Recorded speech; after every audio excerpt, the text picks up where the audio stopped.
msikilizaji, tuko hapo kazi kwa ajili ya kuweza kufahamisha kwamba ya vitu ratiba ambayo inajitokeza ni kwamba mwili Raila Amolo Odinga ambaye ni aliyekuwa waziri mkuu wa pili wa taifa la Kenya ameaga dunia. Ni kitu ambacho kinajitokeza hadharani, kimeweza kuonekana jana asubuhi, wakati mwingine kwa unasoma kwenye maeneo tofauti, vyombo vya habari vya India, unashindwa unajaribu kutafuta marafiki ambao wanafanya kwenye maeneo tofauti kuweza kujuza kwamba hiki unachokiona ni kitu ambacho ni ukweli ama ni uvumi tu wa mitandao, lakini ndio ni hali ambayo ni halisi. Sasa Raila Amolo Odinga baba hayuko nasi, umauti ulimkumba akiwa India kwenye maeneo ya matibabu.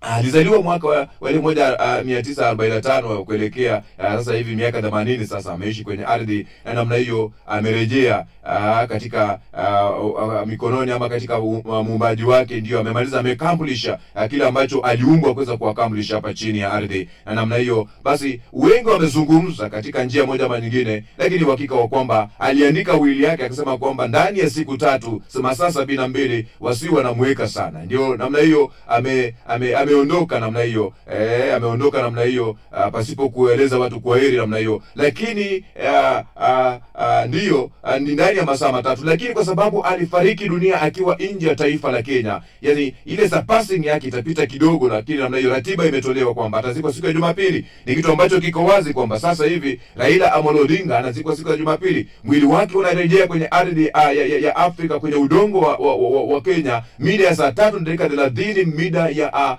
saa za Afrika Mashariki, katika uwanja wa ndege wa kimataifa Jomo Kenyatta. Kumbuka India wako masaa 3 mbele ya Kenya. Ndio namna hiyo nazungumza kwamba India wako masaa 3 mbele ya Kenya. Kwa hivyo ndio namna hiyo wako safarini kuelekea katika ardhi ya Kenya, na mengi yamezungumzwa, mengi yamesemwa, mengi tutasikia kwenye makala maalum, matangazo yetu maalum ambayo yatakuja mida ya saa 1:30 pale. Utapokea kwamba mengi yamechambuliwa kwa njia moja ama nyingine, lakini kwamba kikubwa ni kwamba yeye amesema kwamba azikwe nyumbani kwao katika kijiji kile ambapo mahala ambapo mama yake mzazi ameweza kusitiriwa katika nyumba yake ya umilele, kwamba wakati ambapo mama yake anafariki dunia mwaka 1984 yeye alikuwa korokoroni, hakuhudhuria yale mazishi. Sasa kuna vitu vingi sana wakili ameweza kuzungumza na mengi namna hiyo. Tutazidi kukueleza yale ambayo yatakuwa yanajiri katika njia moja ama nyingine, lakini ndio hali ambayo inajitokeza kwamba Kenya sasa hivi iko katika maombolezo ya siku 7 msikilizaji, katika hatua ya kuweza kuomboleza shujaa huyu ambaye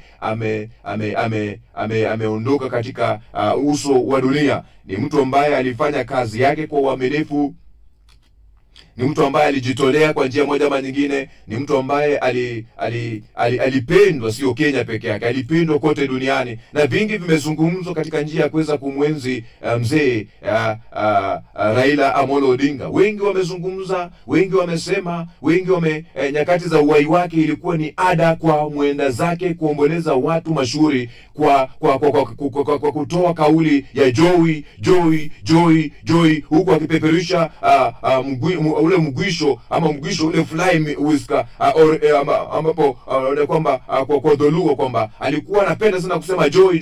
Kwa mfano mwaka wa 2020 Februari 12, wakati wa mazishi ya rais wa pili wa nchini Kenya hayati Daniel Arap Moi nyumbani kwake Kabarak Nakuru, Odinga alizua kioja alipowasili kwa kishindo akiimba joy kuelekea kwenye jeneza la Moi kabla ya kutoa heshima zake, akipeperusha msikilizaji ule mgwisho ambao wenyewe wanasema kwamba ni fly whisker, ambao ni mgwisho katika lugha ya Kiswahili. Katika mila ya tamaduni za jamii za Waluo, neno joy linarejelea nyati, yani mnyama anayefahamika kwa sifa zake za ujasiri na nguvu ya ukamavu msikilizaji. Ndiposa katika jamii hii nyati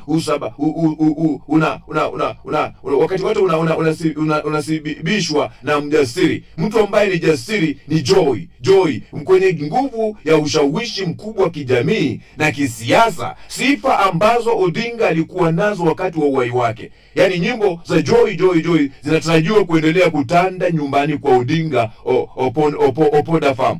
kule maeneo ya Bondo na maeneo mengine ya Luo Nyanza, wakati huu wa maombolezo ya siku ya mazishi. Msikilizaji, ni historia ambayo namna hiyo itaishi kwenye maisha wengi. Ndiyo ameondoka kwenye udongo wa dunia, lakini sifa zake zitabaki kuishi katika maisha ya watu ambao wanapenda historia. Nazungumza hivi kwa sababu mimi ni mmoja ambaye ni mwanafunzi wa historia. Napenda historia sana. Ndio namna hiyo ninakueleza mwili wa aliyekuwa waziri mkuu Raila Odinga utawasili nchini kutoka India saa za Kenya ni saa 3:30 Alhamisi hii, kutoka katika Oktoba 16 mwaka huu wa 25, ambapo utapokelewa na Rais William Ruto katika uwanja wa ndege wa kimataifa wa Jomo Kenyatta, huku akizikwa siku ya Jumapili katika eneo lile la Bondo Siaya nilivyokutaarifu hapo mbele. Katika uwanja huo wa ndege, Rais Ruto ataandamana na watu wa familia Raila na viongozi na maafisa wakuu wa serikali, kulingana na taarifa iliyotolewa na naibu rais Kithure Kindiki siku ya jana jioni. Alipokuwa anahutubia, nilimsikiza kwa makini sana akihutubia taifa kutoka makazi yake rasmi mtaani Karen Nairobi. Profesa Kindiki alifichua kuwa Odinga atazikwa kulingana na usia wake kwamba azikwe ndani ya saa 72 baada ya kifo chake. Hata hivyo, Profesa Kindiki aliyeandamana na nduguye Raila Daktari Oburu Odinga alisema kuwa kwa sababu alifariki dunia akiwa ng'ambo, mapenzi yao hayo yatabadilishwa kidogo kuingiliana na mahitaji ya mazishi ya kitaifa na desturi na tamaduni za jamii yake. Ndio mambo ambayo yanafanyika sasa, msikilizaji. Kulingana na naibu rais hapo jana, Raila alifariki dunia nje ya nchi. Familia imekubali kuzingatia takwa lake, japo mabadiliko machache tu yatafanywa kuonesha taratibu za mazishi ya kitaifa na tamaduni za jamii yake. Kwamba unajua kwamba kesho ni siku ya Ijumaa, watu watakuwa kwenye uwanja wa Nyayo kwa sababu ya kuweza kumwaga.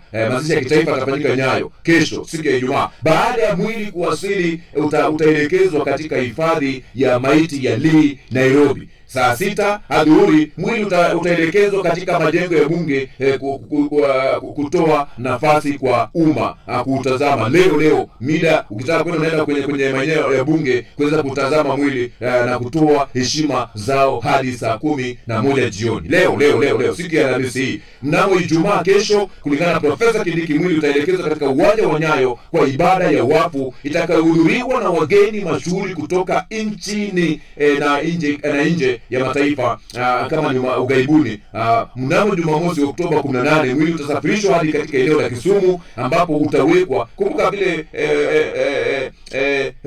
ile ndio eneo ambalo ni bedrock ya mzee Raila Amolo Odinga kisiasa, na hata kuna nyumba pale maeneo ya Riat, natumai maeneo ya Riat pale Kisumu. Na basi Kisumu itakuwa ni ngome ambapo siku ya Jumamosi uwanja wa michezo wa Moi watakuwa wanatoa nafasi kwa umma kutoa heshima zao hadi saa 11 jioni. Hiyo ni ratiba ambayo namna hiyo. Baadaye mwili utaelekezwa kulala nyumbani pale maeneo ya Opoda Farm, ambako utakaa huko usiku wote. Hatimaye mazishi yatafanywa Jumapili kulingana na taratibu za kanisa la Kianglikana nchini ACK, ambapo hayo ni maneno ambayo Profesa Kithure Kindiki alivyozungumza katika hotuba yake jana nilivyokuwa namsikiliza. Ndio hali ambayo inajitokeza, msikilizaji. Ni hali ambayo ni ya kuhuzunisha, kifo cha aliyekuwa waziri mkuu wa Kenya Raila Odinga kinachotokea na akiwa na umri wa miaka 80 kimefunga rasmi ukurasa wa safari yake ya muda mrefu wa kuwania urais.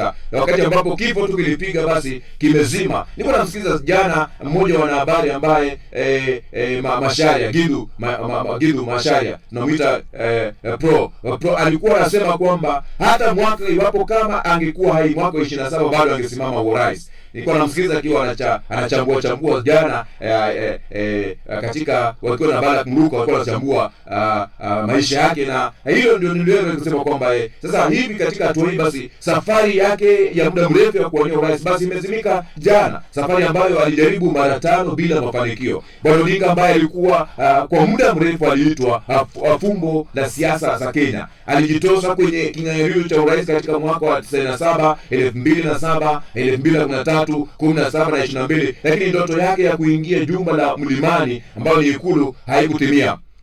Katika taratibu na kwa takribani miongo minne, Raila alikuwa na ufuasi mkubwa kote nchini Kenya, na jina lake lilikuwa na ushawishi wa kipekee katika siasa za kila uchaguzi mkuu. Kampeni nyingi nchini ziliundwa Kenya ama kwa muungano mkono wa Raila, na kwamba Raila, kwa mfano nasema kwamba Raila mania au kwa kumpinga au kumpinga Raila phobia. Ilikuwa Raila mania ama Raila phobia. Muungano ulikuwa unaundwa kwa sababu ya kumwogopa Raila, ama ulikuwa unaundwa kwa sababu ya kitu ambapo Raila ameweza kuweka mkono wake pale. Raila mania ama Raila phobia. Wafuasi wake walivutiwa na msimamo wake wa mageuzi na msimamo wake wa kuwatetea wanyonge, hasa kutoka jamii zilizohisi kunyanyaswa na utawala zilizopita, ambazo mara nyingi zilihusishwa na makabila mawili makuu nchini. Katika uchaguzi wa mwaka 2007, msikilizaji, Raila aliingia ulingoni kama mgombea alionekana kuungwa mkono sana, na alipoteza kwa tofauti ndogo sana dhidi ya rais wa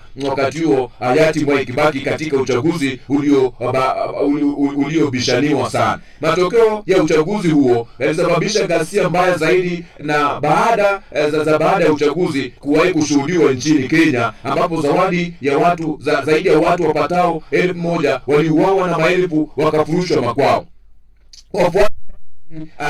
Waliamini kuwa uchaguzi aliibiwa ushindi. Chama chake cha ODM kilipata viti vingi bungeni ikimshinda Kibaki, na alikuwa akiwania kwa tiketi ya PNU. Kupitia mazungumzo ya amani yaliyoongozwa na aliyekuwa katibu mkuu wa Umoja wa Mataifa marehemu Kofi Annan, Raila aliteuliwa kuwa waziri mkuu katika serikali ya mseto iliyoanzishwa ili kurejesha utulivu. Katika uchaguzi wa 2022, Raila tena alionekana kuwa miongoni mwa wagombea waliopigiwa upato kushinda. Safari hii akiungwa mkono na rais aliyekuwa madarakani Uhuru Kenyatta, ambaye alikuwa amemtema naibu wake William Ruto. Na kwa wafuasi wake, huo ulikuwa wakati mwafaka wa hatimaye kuingia Ikulu, hasa kutokana na uungwaji mkono wa serikali ya ufuasi wake na ufuasi wake wa jadi. Lakini kwa mara nyingine tena alishindwa na Dr. Ruto, ambaye alipata 50.49 ya kura dhidi ya 48.85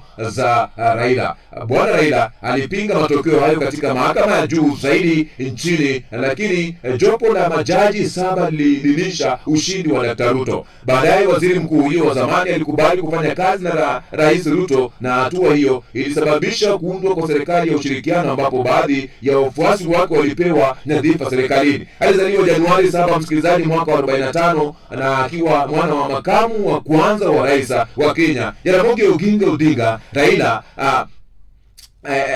mwana wa Jaramogi Oginga Odinga. Raila aliwahi kuwa mbunge wa Lang'ata kuanzia mwaka 1992 hadi mwaka 2013. Alishinda ubunge wa mara ya kwanza kwa tiketi ya chama cha Ford Kenya mwaka 1992, akitetea tena kiti kwa tiketi ya NDP mwaka 1997, Naka mwaka 2002 na ODM mwaka 2007. Kazi yake ya kwanza serikalini ilianza mwaka 1974 alipoajiriwa kama meneja wa viwango katika shirika la viwango vya Kenya KEBS, na kupandishwa kuwa naibu mkurugenzi hadi alipokamatwa mwaka 2082 kwa sababu ya kisiasa chini ya utawala wa Rais Daniel Arap Moi. Wakati huo aliwekwa chini ya kifungo cha nyumbani kwa miezi 7 na baadaye kushtakiwa kwa uhaini, lakini badala yake alifungwa bila kesi kwa miaka 6 akiwa kizuizini, ambapo mama yake alifariki dunia mwaka 1984, msikilizaji, ambapo ninakupatia historia kwa sababu ili uweze kujua kwamba rais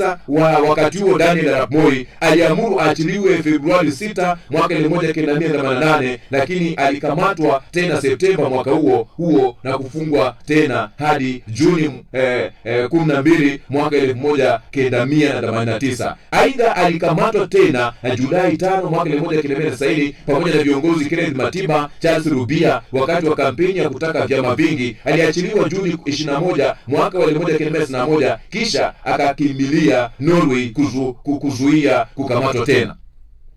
akakimbia kwenye taifa la Kenya akaenda Norway. Alirejea Kenya Februari mwaka 1992 na kujiunga na Ford, ambapo alichaguliwa kuwa naibu mwenyekiti wa kamati ya masuala ya jumla ya chama. Alishinda ubunge wa Lang'ata mwaka 1992 baada ya kifo cha baba yake mwaka 1994. Alijaribu kuwania wenyekiti wa Ford Kenya dhidi ya Michael Wamalwa kijana, lakini akashindwa. Alijiuzulu kutoka Ford Kenya na kujiunga na NDP, chama alichokiunda mwenyewe, na mwaka wa 1997 akawania urais na kumaliza watatu, huku akitetea kiti chake cha ubunge. Kisha akaunganisha NDP na KANU ya Rais Moi, na baadaye alihudumu kama waziri wa kawi kati ya mwaka 2001 na 2002 akiwa ndani ya KANU, ambapo aliungana na chama cha KANU. Aliteuliwa kuwa katibu mkuu wa KANU kabla ya kutofautiana na Moi, ambaye alimchagua Uhuru Kenyatta kuwa mrithi wake mwaka 2002.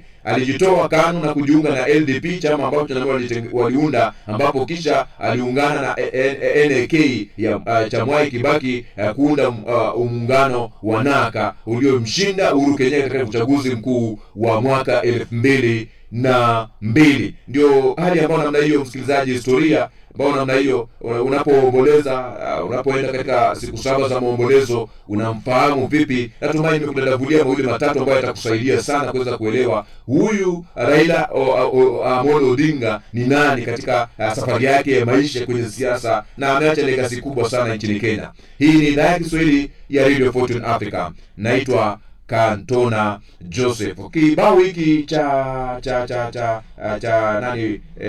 Reni Ongala kinakuja, ambapo Orchestre Super Matimila, kibao kinakuja kinasema kwamba kifo hakina huruma.